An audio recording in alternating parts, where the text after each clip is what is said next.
ECL के सोनपुर बाजारी project glass house में संडे में ड्यूटी की मांग पर प्रथम पाली में काम ठप कर आंदोलन किया गया।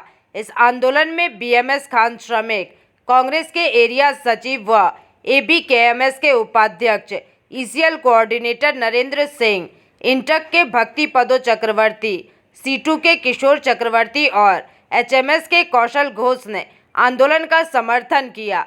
2 घंटे तक चले इस आंदोलन के दौरान प्रोजेक्ट के एजेंट मनोज कुमार ने तमाम श्रमिक संगठनों के साथ संडे में ड्यूटी के मांग पर बैठक कर मामला सुलझाने का आश्वासन दिया, जिसके बाद आंदोलन समाप्त हुआ।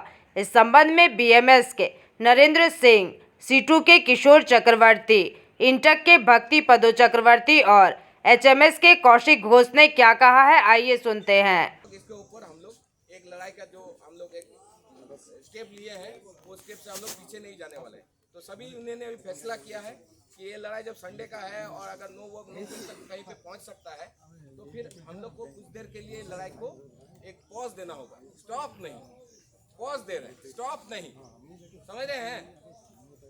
কালকে কি হাজিরি বানিয়ে লড়াই হবে না হাজিরি না করে ना सुनिए ना, इसका फैसला अभी तक हम लोग तो किए नहीं है। पहला नंबर तो देखिए, कल जो एरिया ऑफिस में बैठ के जो चर्चा हुई थी, हमको इस बात का संदेह था। आंदोलन एक्चुअली हम लोग कह सकते हैं कि हम लोग लेट करके कर रहे हैं। हम लोग मैनेजमेंट को देख रहे थे कि यह किस एक्सटेंट तक जा सकता है। जो माइंस एशिया में सबसे ज़्यादा प्रॉफिट देने वाली माइंस है, आपने एनसीएल एमसीएल का भी नाम सुना होगा, लेकिन जो नेट प्रॉफिट है वो सोनपुर बाजारी नंबर 1 है। और ऐसे में मजदूरों के हितों के लिए, उनके अधिकारों को हनन करने के लिए अभी कोल प्रबंधन जो है वह तरह तरह के हथकंडे अपना रही है कि कंपनी की स्थिति अच्छी नहीं है, इसमें संडे कटलमेंट करना होगा, ओटी कटलमेंट करना होगा। यहाँ तक कि आपको आश्चर्य होगा कि पिछले साल से जो यूनिफॉर्म जो कोयला उद्योग के कर्मचारियों को मिल रहा था, तो वो तय हुआ था कोल इंडिया में कि हर वर्ष जो है वह सभी को मिलेगा। इस साल भी एग्जीक्यूटिव डायरेक्टर एचआर ने एक ऑफिशियल नोटिस जारी किया था कि अप्रैल महीना के पेमेंट जो मई में पेमेंट होता है उसमें 12,500 करके यूनिफॉर्म दिया जाएगा।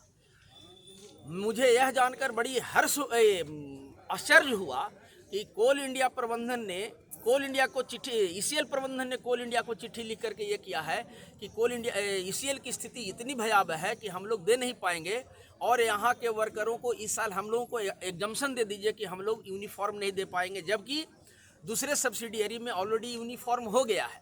मैंने ऊपर उच्चस्थ पदाधिकारियों से चर्चा किया कि ऐसी क्या नौबत आ गई कि आप यूनिफॉर्म देने के लायक नहीं है। पूरे कोल इंडिया में यूनिफॉर्म देने के लिए, खास करके ईसीएल में, यह 58 करोड़ रुपया का इम्पैक्ट पड़ता है। जो कंपनी हजारों हजार करोड़ रुपया फ़ायदे में रहती है, उसको यूनिफॉर्म नहीं दे दीजिएगा और आप एग्जम्पशन ले रहे हैं। साथ ही साथ साइमल्टेनियसली देख लीजिए कि पदाधिकारियों का 2000 अभी जितने E1 से लेकर के E8 तक सभी को प्रत्येक माह बेसिक में 20,000 का मुनाफा करते हुए उसको पेमेंट करने का ऑर्डर हो गया। साथ ही साथ इतना ही नहीं, पिछले 10 साल का एरियर बना के 15-15 लाख रुपया उन लोगों को पेमेंट किया जा रहा है। इसके लिए कंपनी के पास पैसा है, लेकिन मजदूरों के जो अपने खून पसीने को बहा करके भारत सरकार को कोयला उत्पादन करके ऊर्जा जो प्राप्ति करने के लिए, ताकि देश आगे हमारा बढ़ सके, उसमें भी कोयला के मजदूरों के सम्मान को, उनके हितों को, उनके स्वार्थ को दरकिनार करते हुए, खास करके उसमें विशेष रूप से सोनपुर बाजारी ने अभी क्या किया है, यहाँ की कोई भी मशीनरी चलने लायक स्थिति में नहीं है।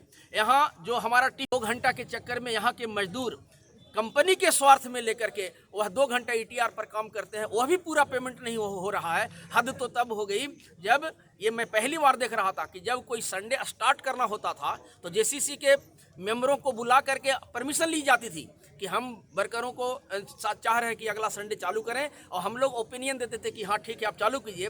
आज ये अवस्था इन लोग ला करके खड़ा कर दिया है कि संडे चालू करवाने के लिए हम लोगों को ई प्रोटेस्ट में जाना पड़ रहा है। अभी पिछले कल जो एक ऑफिस ऑर्डर हुआ है उसमें उन्होंने लिखा है कि जस्टिफाइड डिप्लॉयमेंट होना चाहिए संडे के दिन।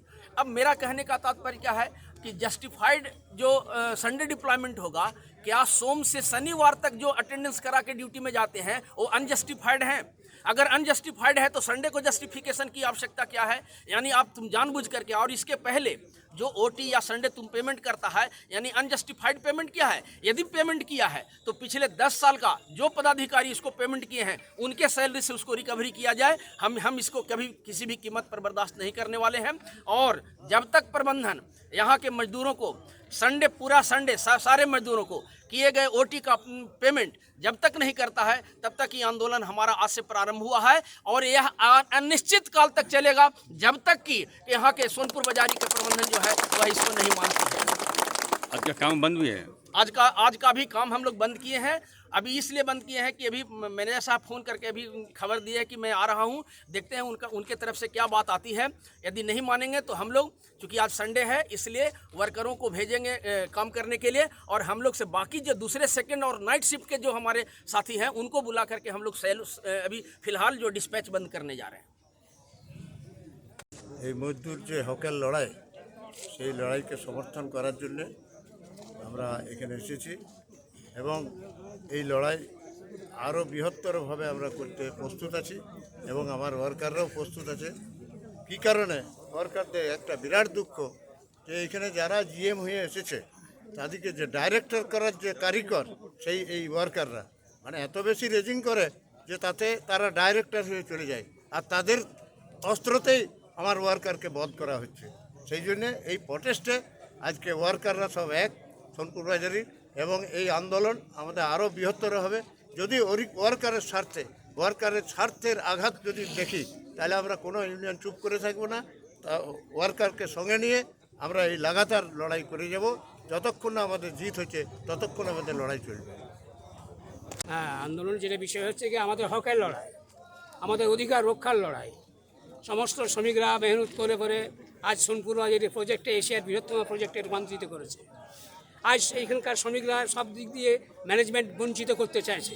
সেই অধিকারের যাতে রক্ষা করা যায় এবং শ্রমিকদের যে বঞ্চিত করা হচ্ছে সেই বঞ্চিতকে রক্ষা করা যায়, তার জন্য আজকে আমাদের লড়াই।